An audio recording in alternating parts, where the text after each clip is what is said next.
嗨，大家好，我是坦平叔，带来家真正的中国。今天是2024年12月2号，这一期咱们聊一聊造假、制假，聊假货。最近这个江苏城市频道叫荔枝视频，他刊登了一个报道说江苏的市民王先生以2500元一瓶的价格，在一酒行买了几瓶飞天茅台酒，和朋友喝了之后觉得口感不对，拿去检测发现是假酒，于是进行了举报。警方很快就将销售者陆某及其善友赵某抓获。大家看视频在接到王先生的举报后，市场监督管理部门的工作人员到酒行查获了在售的飞天茅台酒，经过鉴定都属于假酒。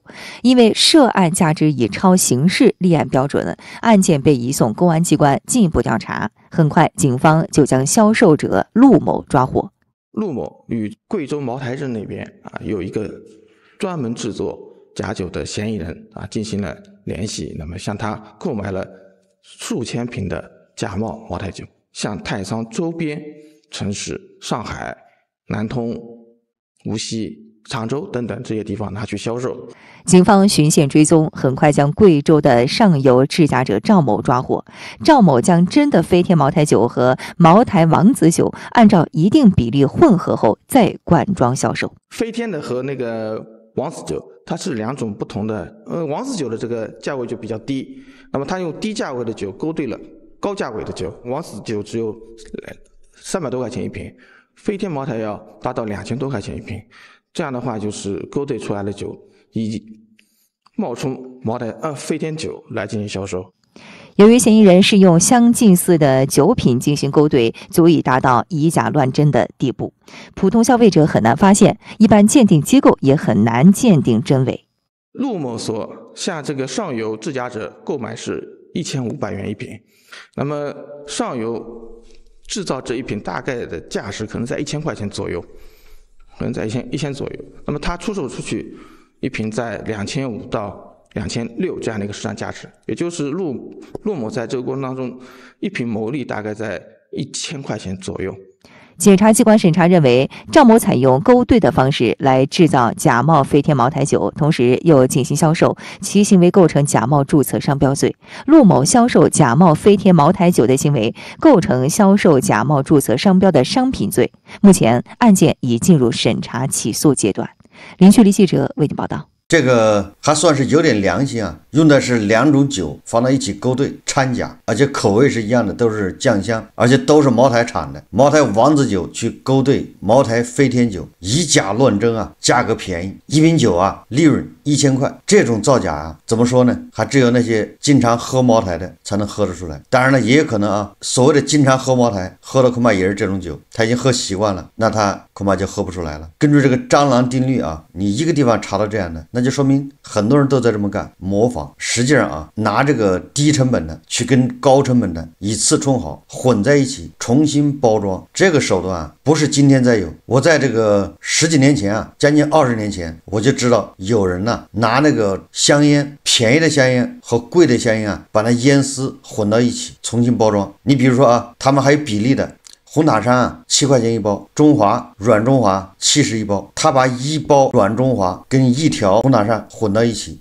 他会把那个包装打开，把烟丝它有专门的机器混到一起重新包装，然后包装出一条这个软中华出来。当然了，有的时候比例是1:5，一包软中华跟5包红塔山去混，或者是其他品牌的，反正便宜。跟这个茅台酒拿王子酒和飞天酒去勾兑一个道理。据说他还再加点什么添加剂，一般的人就是老抽软中华的他都抽不出来，以假乱真这是20年前了，现在还有，说明在造假这一块咱们是一以贯之完美的继承了。这个你能赖谁呢？这个只能说监督主管部门失职。如果你说20年前因为咱们物资匮乏缺东西，产量跟不上，你说造假制假山寨情有可原，毕竟有很多发达国家也有这么一个经历和过程。但是20年过去了还在这么玩，这个对得起谁呢？你这社会的进步现在什么地方呢？这个是给成年人喝的茅台成年人抽的香烟也就算了，孩子吃的给孩子这个用的一样的以次充好。这个昨天澎湃新闻报道说北京一男子称在在原记云脚吃出蚯蚓，有多人反映有类似遭遇。近日，消费者焦先生向澎湃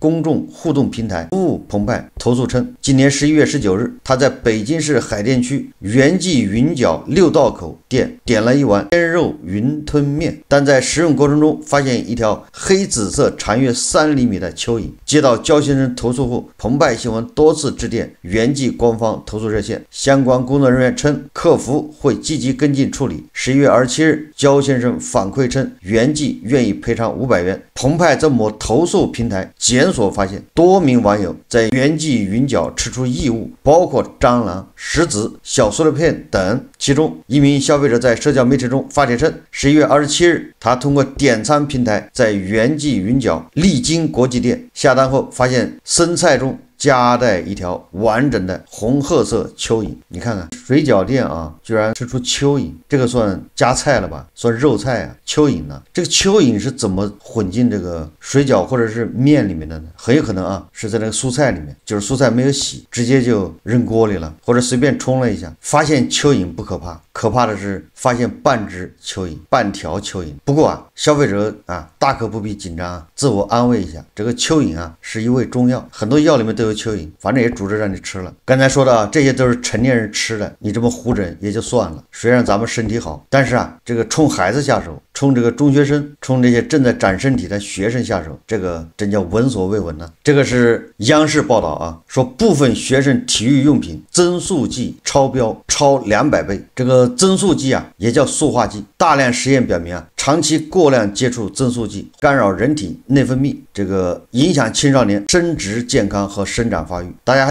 我记得有一年白酒啊行业就遇到了这个叫塑化剂风波，就是有人从茅台还有其他的白酒里面检测出有塑化剂，导致那个茅台股价暴跌啊，就是那个塑化剂从白酒里面现在已经跑到了中学生用的这个体育用品里面，这个简直是处心积虑啊。说记者发现中小学生经常使用的球拍、跳绳等体育用品还没有相关限制要求。在福建省质检院和宁波市质检院两地的专家对球类、球拍和跳绳首次共同进行产品质量安全风险监测。为了数据尽可能全面客观，此次风险监测共采样112批次样品，覆盖高中低3档价位，采样渠道涉及线下大型商超、批发市场、运动用品店和零售店以及上主要的电商平台。112批次学生体育用品中，30批次产品不符合参考标准要求，不符合率为27%，部分样品增速剂含量超过参考标准限值200倍以上，制假造假，粗制滥造，以次充好，无人能幸免。最近啊，各大媒体啊都在报道这个羽绒服，对吧？用飞丝啊充当冒充鹅绒或者鸭绒这种羽绒啊，我想大家都看到了，这个央视也在报道。媒体关注以后啊，大家就发现这个羽绒服就没有真的，为什么呢？有很多网友发现啊，11月29号在武汉的汉正街商圈，就那儿有卖服装的，服装批发那档口啊，他们似乎接到通知了，要对这个羽绒服进行检测，结果这些商家纷纷关门闭户。这个让我想起了啊，前不久啊，在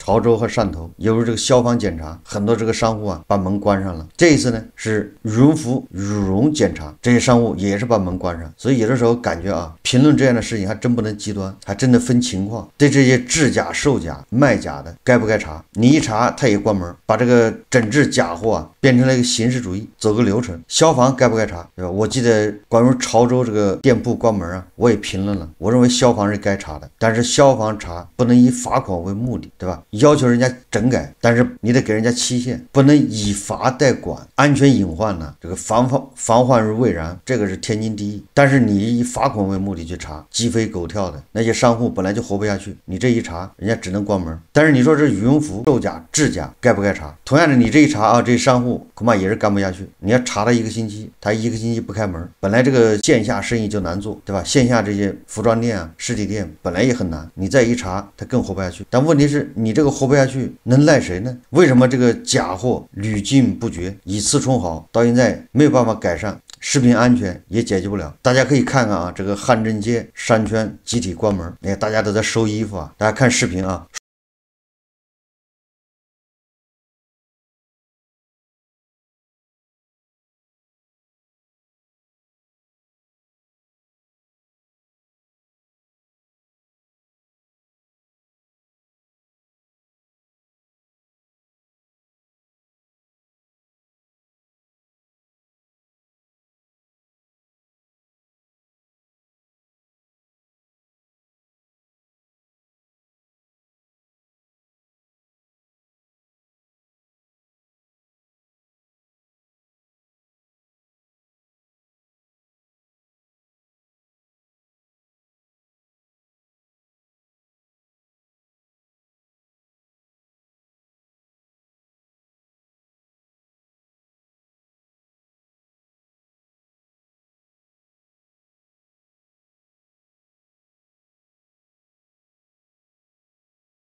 说这么多啊，从成年人到学生，从穿的到吃的到喝的，这还在国内呀，咱们已经把这个丢人丢到国外去了。假货、假冒伪劣、赝品、以次充好，现在已经在国外被人家抓。这是刚刚看到的新闻啊，12月1号，墨西哥总统因鲍某下令军警突击搜查中国商人在墨西哥城开设的义乌城市场。此次行动出动警力超200人，还有海军陆战队队员，最终查获假冒品牌产品9万件，将近9万件吧。他这说的是叫假冒伪劣、赝品。你不管什么原因啊，如果你这就是赝品，那人家抓你查你没毛病。你看这个假货，对吧？已经到海外去发扬光大了。我记得好像今年是吧8月份，这个墨西哥的这个叫义乌城啊，还已经被关过一次，也是各种问题啊。这一次人家查获假冒品牌产品啊9万多件，卖假货啊，这就不应该。这个让中国制造，让中国商品贴上了一个标签。在海外啊，人家一说中国商品，那就是粗制滥造，就是以次充好。这个我想起了那个拼多多啊，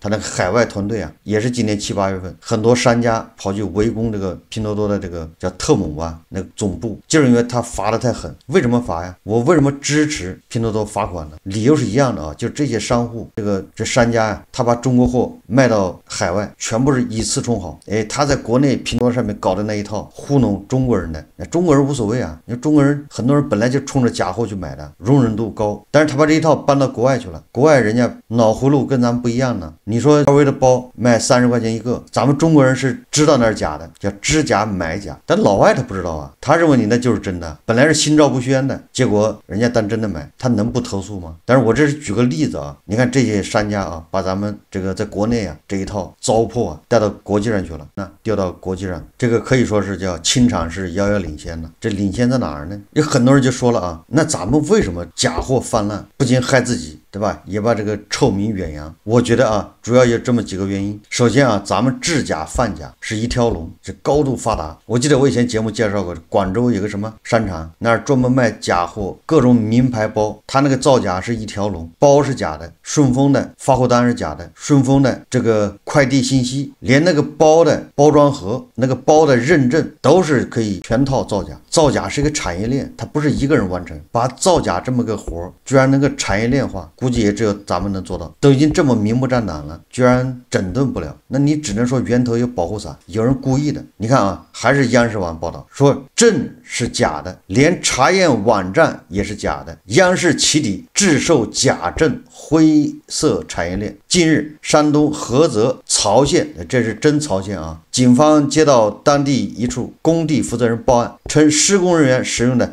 伪造的焊工证上岗。这个焊工啊，你得持证上岗，结果工地负责人发现他这个焊工啊，他那个焊工证是伪造的。据买假证的刘某交代，他在刷短视频时看到的相关广告，花费980元定制了一张融化焊接与热切割作业证。收到证件后，扫描证件上的二维码，居然真的查询到了证件持有人的相关信息。没过几天，刘某在工地作业时被巡查人员发现其证件有问题。当他再去扫描证件上的二维码时，发现二维码失效了。民警告诉记者，这些号称不用培训甚至不用考试就能拿到的，其实都是假证，上面的二维码也都是伪造的。而未经专业培训工人在进行作业时，难免发生意外事故，后果非常严重。警方根据线索顺藤摸瓜，打掉了一条完整的虚假国家证件引流、制作、销售黑灰产业链。你看看，不仅给你搞个假证，连你去查询的网站都是假的，这个可真是叫造假产业链的一条龙啊！所以我刚才说了啊，你把造假能干成一条龙，产业链化、规模化，这背后没人指使，没人支持，谁信呢？你要查的话，分分钟就能把它端掉，它都已经浮出水面了，公开造假呀！抖音上面还去推广啊！所以说啊，这个为什么假货横行泛滥，对吧？这个监管呢要负主要责任。